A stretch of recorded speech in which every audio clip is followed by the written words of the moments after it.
Good morning. Good morning, everyone. So we're coming to you this morning from Hokyoji, which is a retreat center in southeastern Minnesota that many of you are familiar with. Many of you have been here, and we're on a 5-day retreat, and this is our 5th day. And it's great here. You can hear the coyotes howling at night. You can see the stars. It's very quiet, very, very rural. And I think we're pretty settled in. And I'd like to express my gratitude to some folks, to my co-teacher, Susan, for helping with the Dharma talks and the Dokasans and the overall responsibility. And all participants, everyone here in the Zendo, thank you so much for coming down. It's great to have a nice full Zendo. And this place, Hokyoji, it's so well looked after. Years ago, there were times when no one was living here and things were, kind of in a state of deterioration. But over the past few years, things have really taken on this character of, you just see things are really well cared for. And that helps our practice when you see somebody really cares, like the moss garden out here. And the gravel so carefully placed. So a lot of gratitude to all of the folks at Hokyoji who have done this. Susan said yesterday in her talk, we exist because we're supported by all beings. We're able to do this at Hokyoji because of the support of so many beings. And I'd particularly like to thank Dokai, the guiding teacher here, Susan and Carl, who have put so much into this place for a long time now, residents, Alex and Bo, who help look after this place, Tim, the board chair of Hokyoji. Where's Tim? There he is. Who's also been very helpful during this retreat. Thank you very much, training Dohans and other things. The other Hokyoji board members, including Jeremy. So many people come together to make this practice possible. Going back 44 years, I checked, the contract for the purchase of Hokyoji was signed July 7th, 1978, 44 years ago. So that's a lot of ancestors supporting us right now. So, and I'm talking about this because I'm thinking a lot about interconnections between people. One of my favorite words, we could call it emptiness. Emptiness is basic to Zen, to our path. But emptiness sounds a little cold. What it means is things are empty of a separate self. But interconnected is better, it's warmer, because things are empty of a separate self, but they are full of an interconnected self. Everything is here, we're all part of it. The more our individuality fades away, the more we can see how we're part of everything. And then we can see our individuality again, wow. And we can take care of ourselves. So I've said before that I think Sangha is one of the best examples of how things are interconnected, because we know it takes so much to make our practice possible. And if we can see in an intellectual way that things are interconnected, maybe that will help us to see it in a deeper, more spiritual way. So I'm going to talk a little bit about those interconnections. And that's been a lot on my mind during a remarkably busy September. It's been an eventful month in Mahasangha land. And as I pointed out last year, and this is kind of a deja vu experience because I gave the talk on Sunday at the end of Rohatsu last year as well, we have multiple audiences for this talk. We have the folks here in the Hokyoji Zendo, I think maybe about 22 of us. We have the folks in the MZMC Zendo, and I can kind of see you there. Looks like a nice crowd. Hi, everybody. And we have the folks on Zoom, a couple of screens worth, I guess. We're scattered, but we're all together, and this is a really interesting thing. And I won't make you do a group hug this year. But this all seemed very, very new last year. I thought we needed that group hug so we wouldn't feel estranged. But I don't think we're feeling so estranged. I think it's possible to really feel quite together. But it still feels kind of new. We have a national audience participating, sometimes an international audience. We have cyber Sangha. We have live Sangha in 2 places. And it still feels pretty new, and that's good because we can retain our sense of wonder about this. And we actually have a 4th audience as well, which I thought of, which is people who will watch this talk later on YouTube. And I don't know how many people that will be, but a lot of people do that. And could be this week, could be next week, could be far into the future, could be a long time into the future. Now, it's probably kind of grandiose to think that somebody might be watching this talk hundreds of years into the future, but it could happen. It could happen, you never know.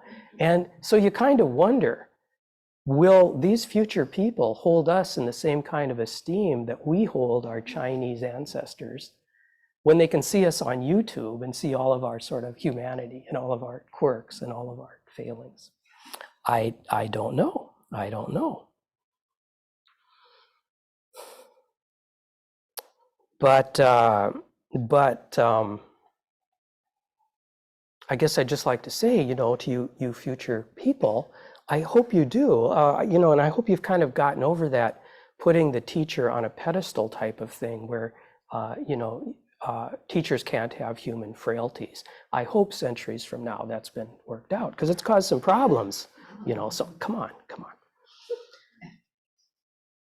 So the Sangha is really wide in space and it's really wide in time. This particular Sangha, this morning's Sangha. And that's also been very apparent this month during our 50th anniversary celebration, which many of you took part in one way or another. We have that online booklet about the 50th anniversary on our website, which is still there, and you should check it out. There's some really wonderful stuff there. A lot of photographs, some poetry, some great information. And we had a teacher ceremony. We had a walk around Bade Makaska. We had an afternoon celebration in the backyard. And then on Sunday morning, Karen Suna and Tim Burkett joined me for kind of a panel looking back at 50 years and ahead.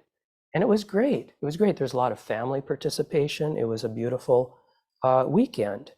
But one thing that I particularly liked about it, and I had hoped this happened, I didn't know whether it would, was that a lot of people showed up who had been there in the beginning.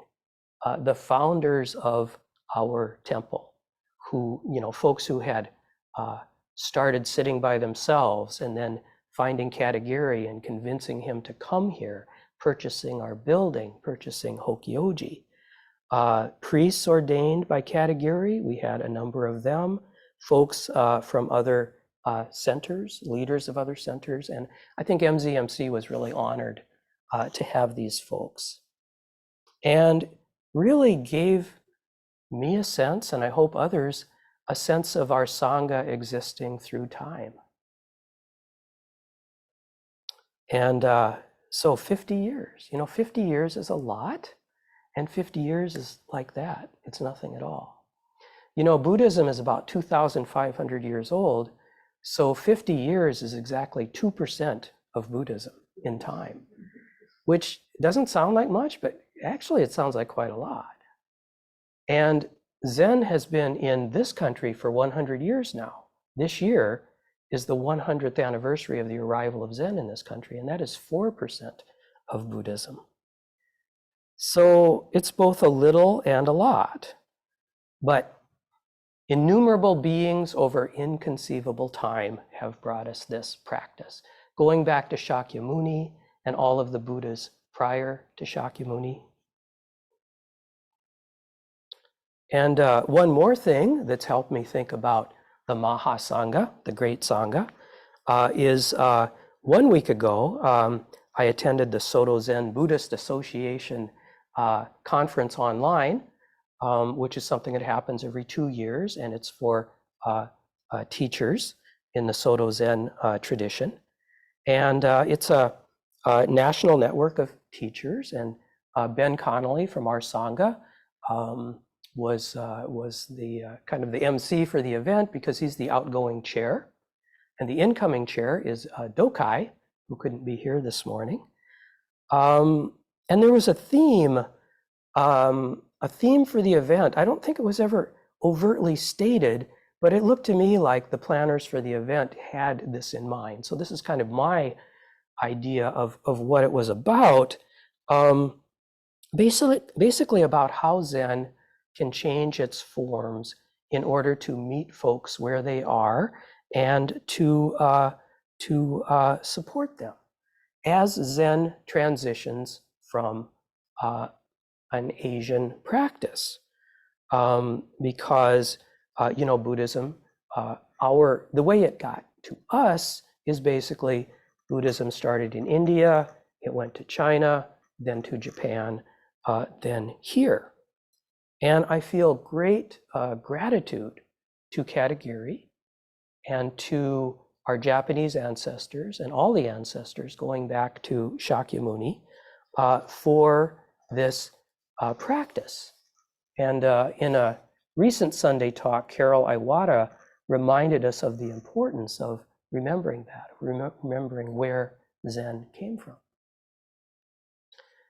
And Buddhism has always adapted every time it comes to a new place. In China, for instance, Buddhism met Taoism, and something wonderful happened there. And in the United States, we have all of this stuff going on that's different.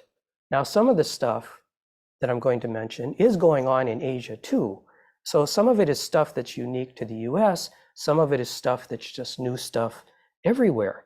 But we have psychology, we have modern psychology coming in a lot.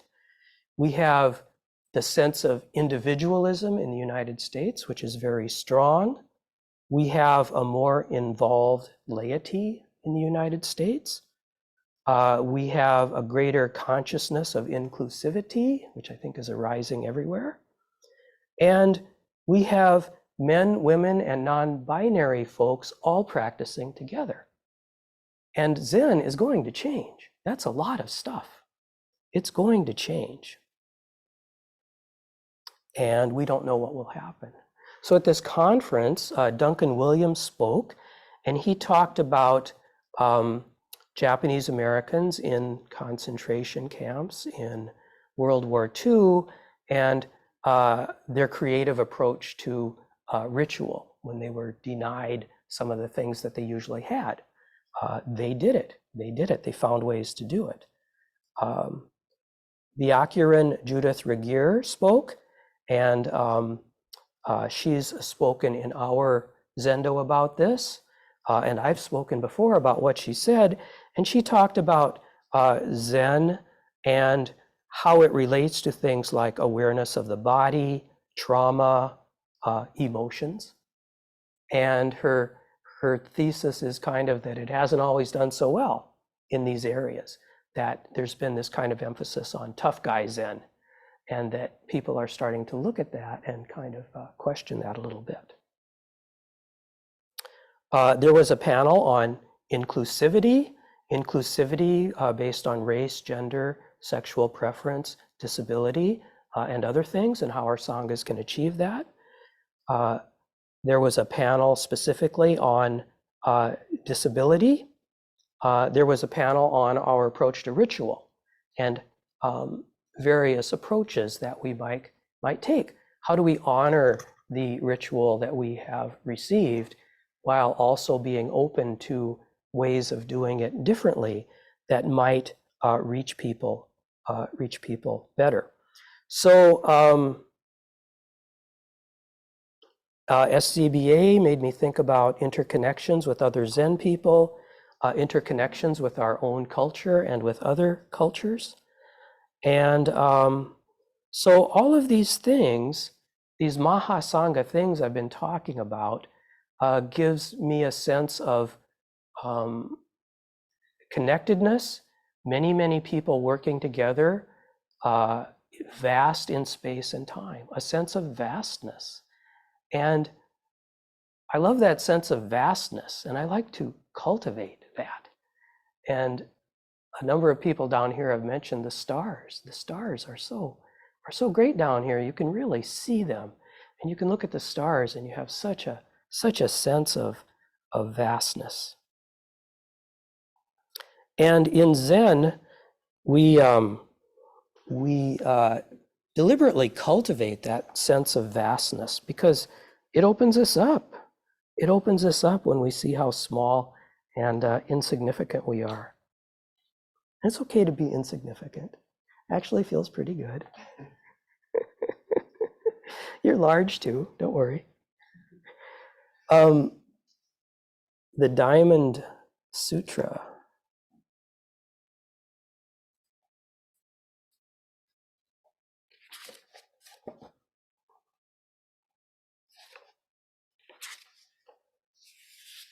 The Buddha asks Subhuti, if there were as many Ganges rivers as the sand grains of the Ganges, would the sand grains of them all be many?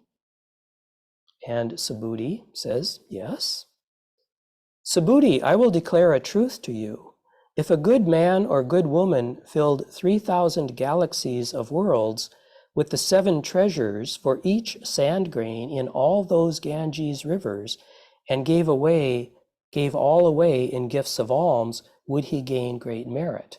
Subhuti answers affirmatively, and the Buddha says, nevertheless, if someone studies this discourse and receives and retains only 4 lines and teaches and explains them to others, the consequent merit would be far greater. So we have this little thing in this vast context. And the Threefold Lotus Sutra begins like this. Thus have I heard. Once the Buddha was staying at the city of royal palaces on Mount Girakuta with a great assemblage of great bhikshus, in all 12,000. There were 80,000 bodhisattva mahasattvas. There were gods, dragons, yakshas, gandharvas, asuras, garudas, kimnaras, and mahoragas, besides all the bhikshus, bhikshunis, upasakas, and upasikas. There were great wheel-rolling kings, small wheel-rolling kings, and kings of the gold wheel, silver wheel, and other wheels. Further, kings and princes, ministers and people, men and women, and great rich persons, each encompassed by 100,000 myriad followers.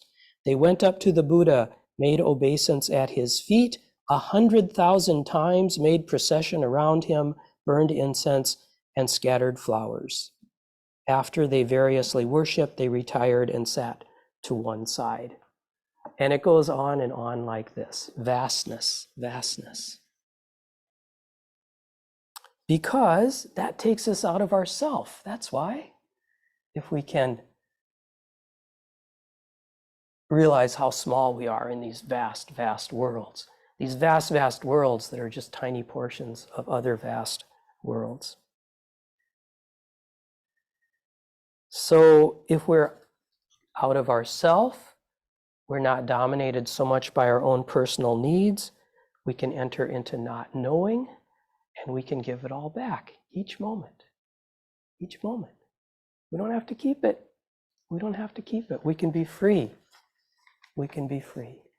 We don't have to take this into the next moment. That's gone. We're here now. Whoa, it's all new. It's all new.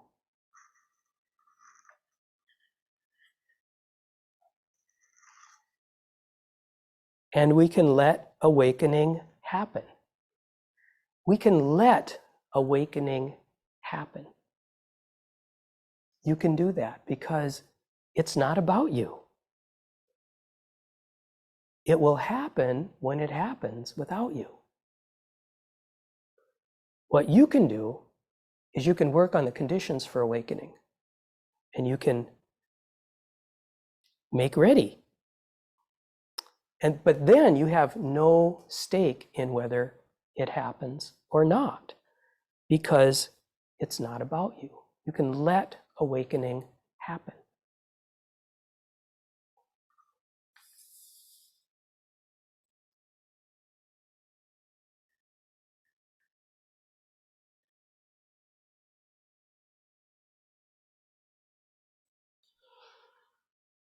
Takes the pressure off. We just do the practice. It's not about me. When it happens, I'm not included. So we'll wait and see. We'll see if it happens. Another thing that can take us out of ourself while we're on the subject is Tonglen practice. And some of you know about Tonglen practice. It's a way of breathing in pain and suffering and breathing out light.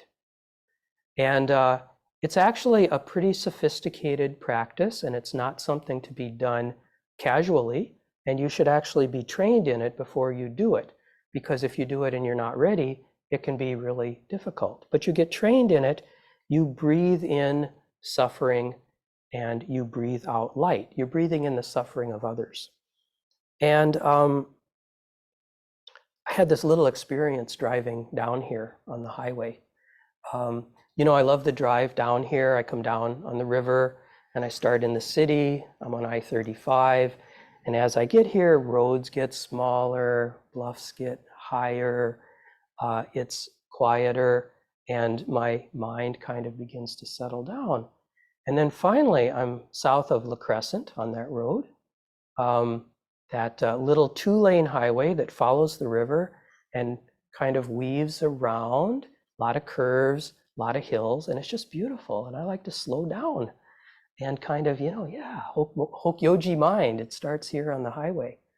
But the locals, they like to drive fast on that road because they live there and they've got places to go. And so I pulled off onto an overlook, and then I was pulling back on the highway and accelerating, and I was up to about 30 miles an hour, heading for 40, when suddenly I saw this pickup on my tail, which was like really close, this big silver pickup with a guy in it, and he was really close. I mean, he wanted me to be intimidated. And so I didn't mess with him. I don't do that anymore because, we have road rage and all that. So I kind of sped up, and in 2 miles there was another overlook, and I pulled off and I let him go by, and he shot by. And I found it was a little disturbing, because my quiet mind, it's kind of, whoa, that was, how could this guy be so mean? How could he be so mean? And then somehow it entered my head, well, instead of just kind of stewing about this and letting it sort of affect my equilibrium, I'm going to do Tonglen practice for everyone who is the victim of aggression. I'm going to use this little bit of aggression to do that. So I did that. And so I was breathing on behalf of everyone.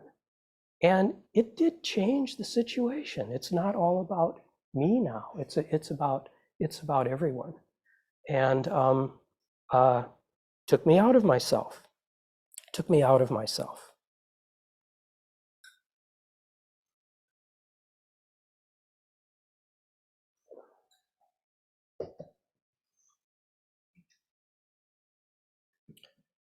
So we, if we're taken out of ourself, we are open to the vast interconnected universe. It comes in. We're part of that. And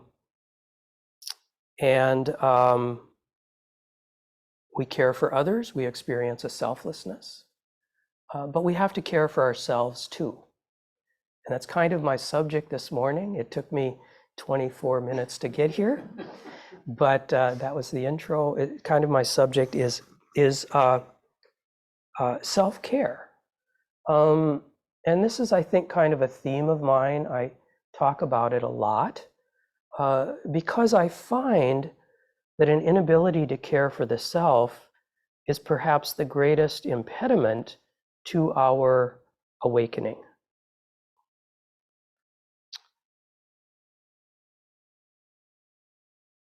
Because the vast interconnected universe of beings includes us, and we are not separate from us. And somehow we get the idea that we're very special, but we state that in a negative way, like we're especially bad or something. And we have to sort of always sacrifice our own happiness for others, or we don't quite deserve that happiness that we wish for everyone else. And this is kind of destructive, because the universe can't really properly flow if we're pulling ourselves aside from all of that. An essential component of the flow of the universe has been removed, That's dukkha, that's suffering.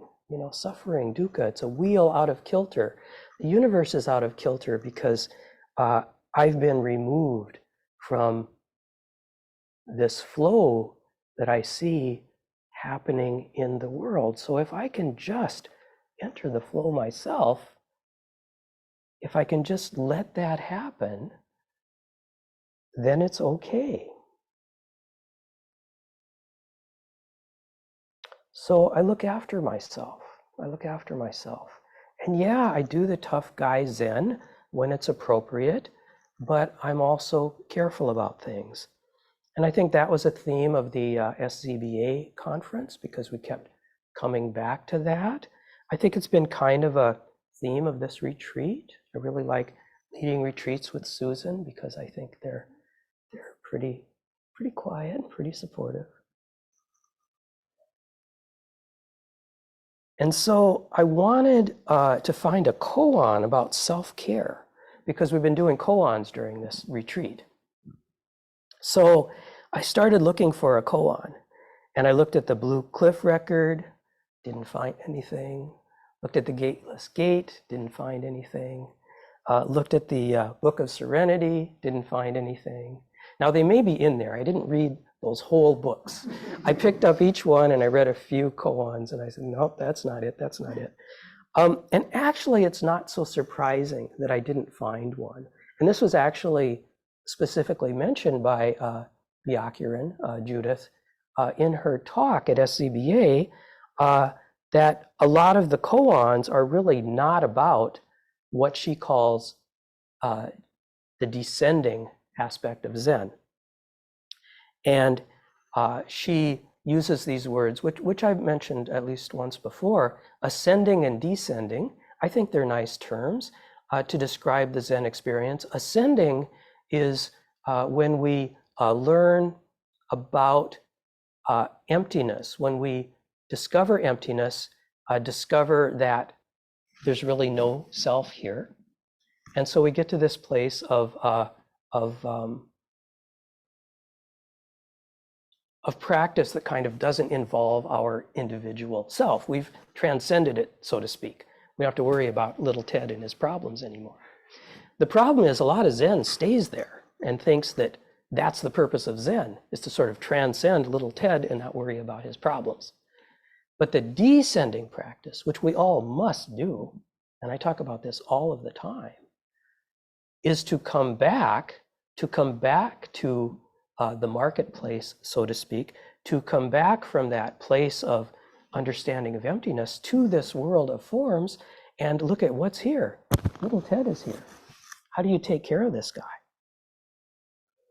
So Judith has identified things like that Zen hasn't always emphasized so much, which is like the body, awareness of the body, self-care, dealing with trauma, dealing with emotions, things like that.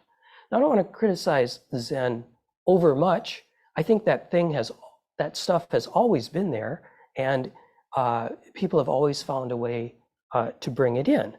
And also things are changing, and those things I think are much, much more emphasized now in the US than they were maybe 50 years ago. But Zen hasn't always been the best with these things. So most koans are about this ascending thing. You know, the teacher points out to the student that they're ego-driven, that they're attached. The student has a sudden realization, and the ego floats away. Where are the koans about? What about when the ego comes back after that student's period of ecstasy is over? Because he or she is going to have to go to dinner and deal with, what do I eat? What do I pick? So I wrote my own descending koan, and I enjoyed writing this koan. And it never occurred to me before, I can write my own koans.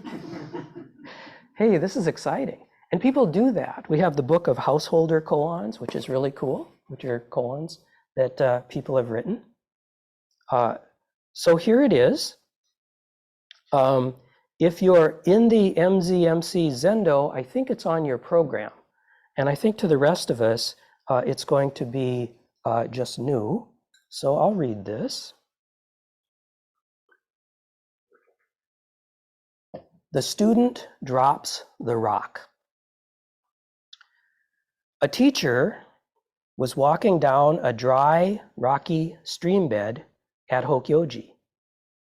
He saw a student walking up the stream bed toward him, carrying a very large rock.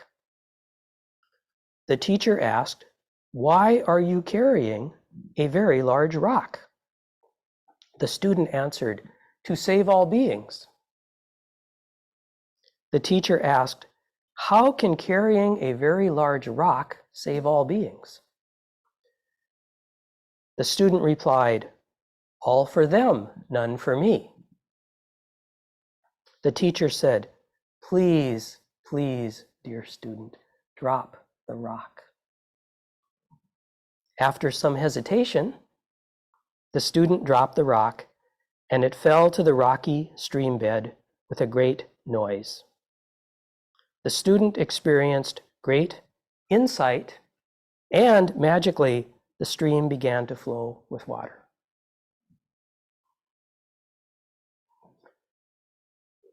So one nice thing about writing a koan is your own. They don't have to be so darn obscure.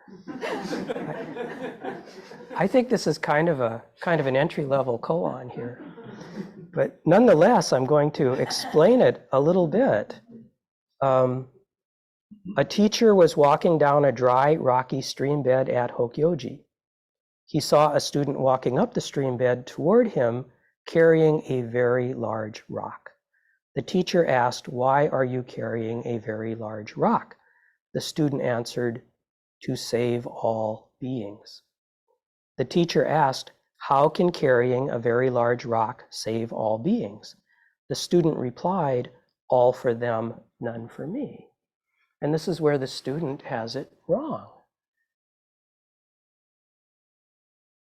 Because you can't do it all for them. You have to take care of yourself. I mean, obviously, if you wear yourself out to the point of exhaustion, you can't save all beings.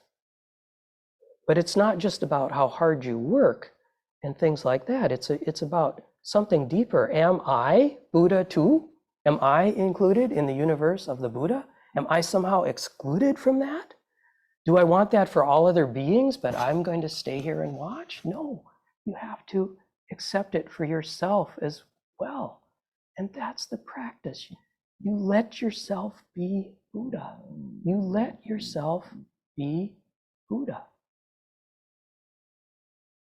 And it's easy. When you ultimately do it, it's easy. You just do it. You just let yourself be Buddha.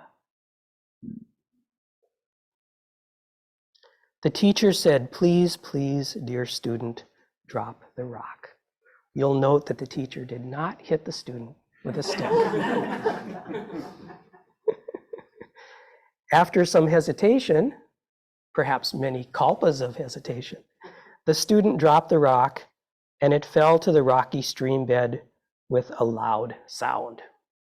These things can happen in a noisy way.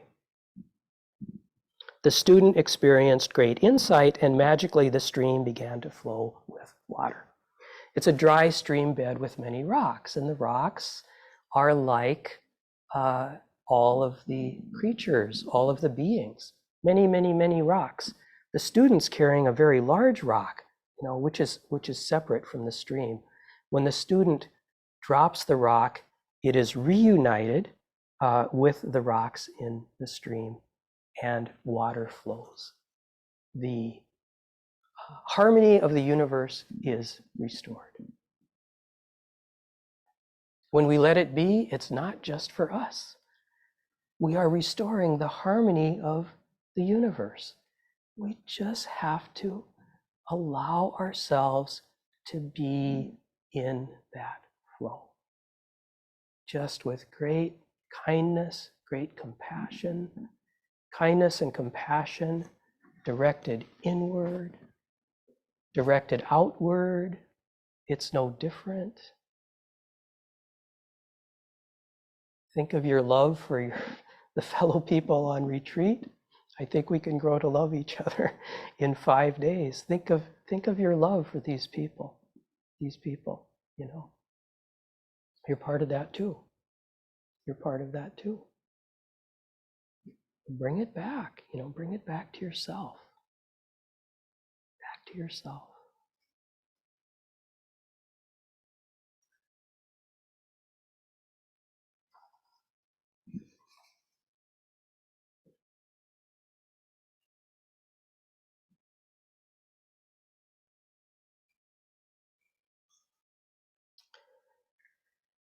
And I think, I'm sorry to cut this short this morning, but I think I will not take questions this morning. And I apologize to anyone who may have expected to be able to ask a question or make a comment.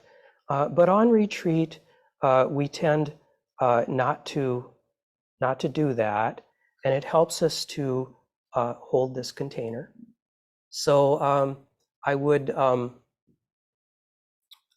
encourage folks at MZMC during tea to talk a little bit about this talk, perhaps among yourselves. And gratitude to all of you for coming. And I think with that, I can turn this over to our Doan at MZMC, John.